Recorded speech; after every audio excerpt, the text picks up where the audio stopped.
തെരഞ്ഞെടുപ്പെടുത്താൽ ചുവരുകൾ ചിഹ്നങ്ങളാലും എഴുത്തുകളാലും നിറയും. ഈ ചിഹ്നങ്ങൾ പകർത്താനുള്ള സ്റ്റെൻസിലുകൾ നിർമ്മിക്കുന്ന തിരക്കിലാണ് കോഴിക്കോട് വലിയങ്ങാടി സ്വദേശി സമീർ. ഡിജിറ്റൽ രംഗത്തേക്ക് പ്രചാരണം വഴി മാറിയെങ്കിലും സ്റ്റെൻസിലുകൾക്ക് ആവശ്യക്കാർ ഏറെയാണ്.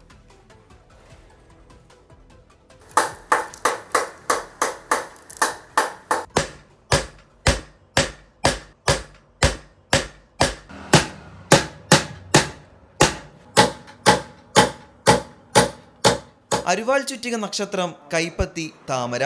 ഇവിടെ നിർമ്മിക്കുന്നത് നമ്മുടെ ചിഹ്നമല്ല, നമ്മുടെ ചിഹ്നങ്ങളാണ്.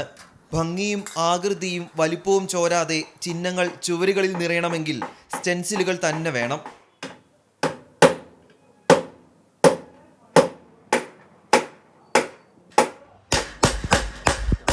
ലോക ഷീറ്റുകളിൽ അക്ഷരങ്ങളും ചിഹ്നങ്ങളും വെട്ടിയെടുക്കുന്നതാണ് സ്റ്റെൻസിലുകൾ.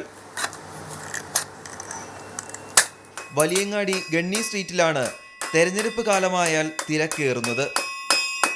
നിർമ്മിതി മെറ്റൽ ഷീറ്റാണ്, പിന്നെ ബാക്കി വരക്കലാണ്. വരച്ചിങ്ങാണ്ട് വെട്ടിരുമ്പോണ്ട് ഇങ്ങനെ കട്ട് ചെയ്തെടുക്കലാണ്, അല്ലാതെ വേറൊരു ഇതായിട്ടല്ല. ഇപ്പം പഴയ മാതിരിയല്ല, ഇപ്പം കുറേ ഡിജിറ്റലായിട്ടുള്ള ഒരുപാട് വർക്കുകൾ ഇതിനോടുണ്ട്. പക്ഷെ ഇത് പഴയ വർക്കുകളെന്ന് പറഞ്ഞ നിലയിൽ ഇപ്പോൾ ആളുകൾ തിരിഞ്ഞു വരുന്നുണ്ട്.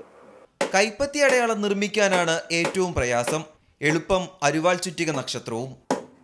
ലോക ഷീറ്റുകളായതിനാൽ കേടുവരാതെ സൂക്ഷിക്കാനും കഴിയും. സ്റ്റെൻസിലുകൾ ചുവരുകളിൽ കൊണ്ടുപോയി പെയിന്റ് ചെയ്താൽ പണി കഴിഞ്ഞു. കൈപ്പത്തിക താമരക്കാണ് ഏറ്റവും കൂടുതൽ വർക്ക് ഇതിൻ്റെ ടൈമിങ് വരുന്നത്. കാരണം കൈരേഖയൊക്കെ വരച്ചുണ്ടാക്കണ്ടേ. പിന്നെ അരിവാൾ ചുറ്റിക്കൊക്കെ അത്ര വലിയ പണി വരില്ല, അത് പെട്ടെന്ന് ഉണ്ടാക്കി എടുക്കലാണ്. വലിപ്പമനുസരിച്ചാണ് നിരക്ക്. ആവശ്യക്കാർക്ക് മണിക്കൂറുകൾക്കുള്ളിൽ സ്റ്റെൻസിലുകൾ വെട്ടിയെടുത്തു തരും. ഈ അച്ചുകളിലൂടെ വാർത്തെടുക്കുന്നത് കേവലം തെരഞ്ഞെടുപ്പ് ചിഹ്നങ്ങൾ മാത്രമല്ല, ഓരോ സ്ഥാനാർത്ഥിയുടെയും പ്രതീക്ഷകൾ കൂടിയാണ്. കാലത്തിനനുസരിച്ച് പ്രചാരണ തന്ത്രങ്ങൾ മാറി മറിയുന്നുണ്ടെങ്കിലും വലിയങ്ങാടിയിലെ ഈ കടയിൽ രാഷ്ട്രീയക്കാരുടെ തിരക്ക് ഇത്തവണയുമുണ്ട്. പ്രവീൺ ധർമ്മശാലയ്ക്കൊപ്പം രാഹുൽ സുരേഷ്, 24 കോഴിക്കോട്.